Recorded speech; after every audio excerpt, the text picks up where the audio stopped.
Hello viewers, সবাইকে শুভেচ্ছা ও স্বাগতম। আজকে যে প্রশ্নটি নিয়ে আলোচনা করব, প্রশ্নটি হচ্ছে অটোমোবাইলের চার্জিং সিস্টেম সার্কিট ডায়াগ্রাম সহ কার্যপ্রণালী বর্ণনা করো। সার্কিট ডায়াগ্রামটা আমি এখানে অঙ্কন করে রাখছি। এই সার্কিট ডায়াগ্রামের মাধ্যমে কার্যপ্রণালী খুব সহজভাবে আলোচনা করার চেষ্টা করব। তো কার্যপ্রণালী নিয়ে আলোচনা করার পূর্বে এটা কী যন্ত্রাংশের সমন্বয়ে গঠিত সেই যন্ত্রাংশগুলোর সাথে পরিচয় হয়ে নেওয়া যাক। চার্জিং সিস্টেমে ব্যাটারি থাকবে যেটাকে চার্জ করা হবে, ফিউজ থাকবে যেগুলো সেফটি ডিভাইস হিসেবে কাজ করে, ইগনিশন সুইচ থাকবে, ওয়ার্নিং লাইট থাকবে। এই ওয়ার্নিং লাইটের মাধ্যমে জানা যাবে যে চার্জ হচ্ছে কি হচ্ছে না, অর্থাৎ ইলেকট্রিসিটি যদি সাপ্লাই হয়, প্রডিউস হয়, তাহলে ওয়ার্নিং লাইটটা নিভে যাবে। আর ইলেকট্রিসিটি যদি প্রডিউস না হয়, সাপ্লাই না হয়, তাহলে ওয়ার্নিং লাইটটা জ্বলবে। আর ভোল্টেজ রেগুলেটর কী করে? এটা হচ্ছে ভোল্টেজ রেগুলেটর মূলত সাপ্লাই লাইনে ভোল্টেজটাকে নিয়ন্ত্রণ করে। বেশি হইলে এটাকে কমাবে, আর কম হইলে এটাকে বাড়াবে। এইভাবে কমিয়ে বাড়িয়ে ভোল্টেজকে নিয়ন্ত্রণ রাখা, স্বাভাবিক করাটাই হচ্ছে ভোল্টেজ রেগুলেটরের কাজ। আর এটা হচ্ছে মূলত অল্টারনেটর। আমি নীল কালারের একটা বক্স করে দিয়ে রাখছি, এটাকে অল্টারনেটর বুঝাইছি। এই অল্টারনেটরের ভিতরে কী থাকে? রোটর থাকে, স্লিপ রিং থাকে, স্টেটর থাকে। এই স্টেটরের ভিতরে রোটরটা ঘুরে তখন ইলেকট্রিসিটি প্রডিউস হয়। যেহেতু এটা অল্টারনেটর এসি কারেন্ট উৎপাদন করে, তো ওই ইলেকট্রিসিটিটাকে ডিসি কারেন্টে পরিণত করার জন্য এখানে রেকটিফায়ার ব্যবহার করা হয়েছে। কেননা ব্যাটারিতে যদি চার্জ করতে হয় তাহলে ডিসি সাপ্লাই করতে হবে, এই জন্য রেকটিফায়ারের মাধ্যমে ডিসিতে রূপান্তরিত করে সেটাকে সাপ্লাই দেওয়া হয়। এ হচ্ছে মূলত অটোমোবাইল চার্জিং সিস্টেমের যন্ত্রাংশসমূহ।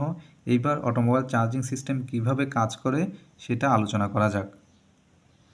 অটোমোবাইলের চার্জিং সিস্টেমে মূলত দুইটা কন্ডিশনে বিবেচনা করা যেতে পারে। Ignition switch on, engine of অবস্থায়, অর্থাৎ যে অবস্থার মধ্যে কোনো ধরনের ইলেকট্রিসিটি প্রডিউস হয় না। আরেকটা হচ্ছে ignition switch on, engine on, অর্থাৎ যে অবস্থায় ইলেকট্রিসিটি প্রডিউস হয়।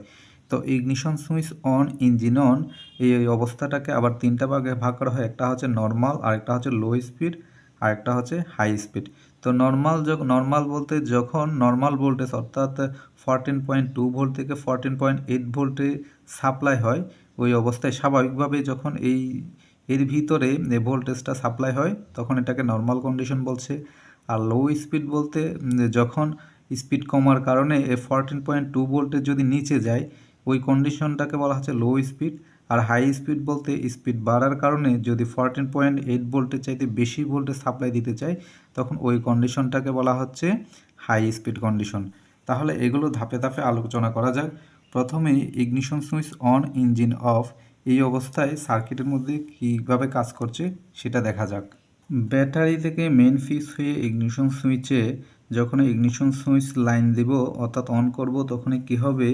এই ফিউজ হয়ে ভোল্টেজ রেগুলেটরের মধ্যে ইলেকট্রিসিটি সাপ্লাই অর্থাৎ ডিসি কারেন্ট সাপ্লাই হবে। সেই ডিসি কারেন্টটা কী করবে? এই জায়গার মধ্যে রোটরের মধ্যে স্লিপ রিংয়ের মাধ্যমে সাপ্লাই দিবে, রোটর কয়েলে ঢুকবে।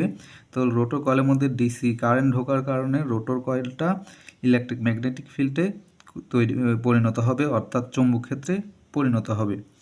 অন্যদিকে যে আরেকটা লাইন এদিক দিয়ে ফিউজ হয়ে ওয়ার্নিং লাইট হয়ে ঢুকছে, সেটা এদিকে আর্থিং পাওয়ার কারণে, নেগেটিভ লাইন পাওয়ার কারণে কী হবে? লাইটটা জ্বলবে। যেহেতু ইঞ্জিন অফ থাকার কারণে রোটরটা ঘুরবে না, রোটর না ঘোরার কারণে কোনো ধরনের ইলেকট্রিসিটি প্রডিউস হবে না। আর এই অবস্থায় কিন্তু ইঞ্জিন লাইটটা জ্বলবে, কেননা এদিক দিয়ে এটা নেগেটিভ লাইনটা পাইছে। এটা হচ্ছে পজিটিভ, এদিক দিয়ে পজিটিভ, ব্যাটারির পজিটিভ লাইন পাইছে, আর ভোল্টেজ রেগুলেটরের মাধ্যমে নেগেটিভ লাইন পাইছে। যখনই ইলেকট্রিসিটি প্রডিউস হবে তখন এটা প্লাস হয়ে যাবে, অর্থাৎ এটা এটা পজিটিভ লাইন হিসেবে কাজ করবে। তখন এটা মধ্য দিয়ে আর কোনো ধরনের বিদ্যুৎ প্রবাহিত হবে না, তখন এটা লাইটটা বন্ধ হয়ে যাবে। এবারে আসি ইগনিশন সুইচ অন এবং ইঞ্জিন অন এই অবস্থায়। তো এই অবস্থায় তিনটা কন্ডিশন হয়, তিনটা কন্ডিশনে আমরা ধাপে ধাপে আলোচনা করব। তো ignition switch on, engine on এই অবস্থায় কি হচ্ছে? ইগনিশন সুইচ অন হওয়ার সাথে সাথে যেহেতু ইগনিশন সুইচ অন আছে, তো ডিসি সাপ্লাইটা ব্যাটারি থেকে ডিসি সাপ্লাইটা ভোল্টেজ রেগুলেটর হয়ে কোথায় যাবে? রোটর স্লিপ রিংয়ের মাধ্যমে রোটরে যাবে, ফলে রোটরটা চৌম্বক ক্ষেত্রে পরিণত হবে, ইলেকট্রিক ম্যাগনেটিক পরিণত হবে। অন্যদিকে যেহেতু ইঞ্জিনটা অন আছে, তো এই রোটরটা ঘুরবে। তো রোটরটা স্টেটরের ভিতরে ঘোরার কারণে কী হবে? স্টেটরের মধ্যে ইলেকট্রিসিটি প্রডিউস হবে। আর যেহেতু এটা অল্টারনেটর, এটা এসি কারেন্ট উৎপাদন করবে। আর এই রেকটিফায়ারের মাধ্যমে সে এসি কারেন্টকে ডিসিতে পরিণত করবে। তো ডিসি কারেন্টটা সেটা সাপ্লাই হবে, সাপ্লাই হয়ে ভোল্টেজ রেগুলেটরের মধ্যে ঢুকবে। তো ভোল্টেজ রেগুলেটরের মাধ্যমে যখন ঢুকবে তখন এই জায়গার মধ্যে সেটা ওয়ার্নিং লাইটের এই লাইনটা এই দিকে সাপ্লাই হওয়ার কারণে এটা আবার পজিটিভ হয়ে যাবে। তো দুই পটেনশিয়ালে সমান থাকার কারণে ওয়ার্নিং লাইটটা কিন্তু নিভে যাবে। তো অর্থাৎ এই ওয়ার্নিং লাইটটা নিভে গিয়ে বোঝাচ্ছে যে ইলেকট্রিসিটি প্রডিউস হচ্ছে, সেটা আমরা বুঝতে পারবো। আর এই অবস্থায় যদি এটা যদি স্বাভাবিক থাকে, অর্থাৎ 14.2 ভোল্ট থেকে 14.8 ভোল্টের যদি সাপ্লাই থাকে এই অবস্থায়, তাহলে আমরা এটাকে নর্মাল কন্ডিশন বলি। আর এই অবস্থায় ভোল্টেজ রেগুলেটরে এই যে যে ব্যাটারি থেকে যে ডিসি সাপ্লাইটা দিচ্ছিল কোথায় স্লিপ রিং হয়ে রোটরের মধ্যে, সেটা নর্মাল সাপ্লাইয়ে থাকবে, সেটা বাড়াবেও না কমাবেও না। এই অবস্থাটা হচ্ছে মূলত নর্মাল কন্ডিশন। এবার লো স্পিডে আসি। লো স্পিডে কী হয়? লো স্পিডে মূলত ইঞ্জিনের আরপিএম যদি কমে যায় তখন রোটরের আরপিএমও কমে যাবে।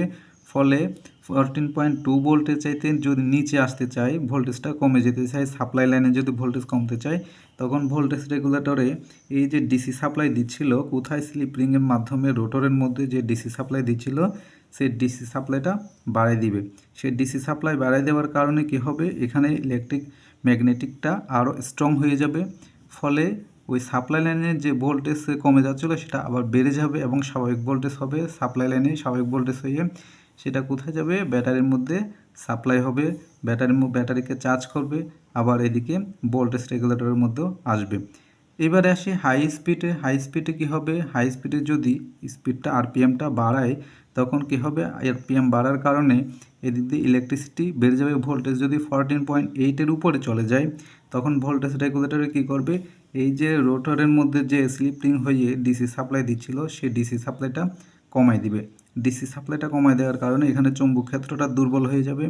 ফলে যে ইলেকট্রিসিটি উৎপাদন হচ্ছিল, যে ভোল্টেজে যে বাড়তি ভোল্টেজ উৎপাদন হচ্ছিল সেটা কমে যাবে এবং স্বাভাবিক ভোল্টেজে ফিরে আসবে এবং সেই স্বাভাবিক ভোল্টেজটা ব্যাটারির মধ্যে চার্জ করার জন্য পাঠিয়ে দেবে, লোডে দিয়ে দিবে। এদিক দিয়ে কী করবে? ভোল্টেজ রেগুলেটরের মাধ্যমেও চলে আসবে। মূলত ভোল্টেজ রেগুলেটরের মধ্যে যে লাইনটা আসে এটার মাধ্যমে মূলত ভোল্টেজ রেগুলেটর যে বুঝতে পারে যে হ্যাঁ এইখানে কত ভোল্টেজ প্রডিউস হচ্ছে, আর সেই মোতাবেকে ভোল্টেজ রেগুলেটর নিয়ন্ত্রণ করে স্বাভাবিক ভোল্টেজটা মূলত বজায় রেখে ব্যাটারিকে চার্জ করে এবং অন্যান্য অ্যাক্সেসরিজের মধ্যে সাপ্লাই দেয়। এইভাবে অটোমোবাইলের চার্জিং সিস্টেম কাজ করে।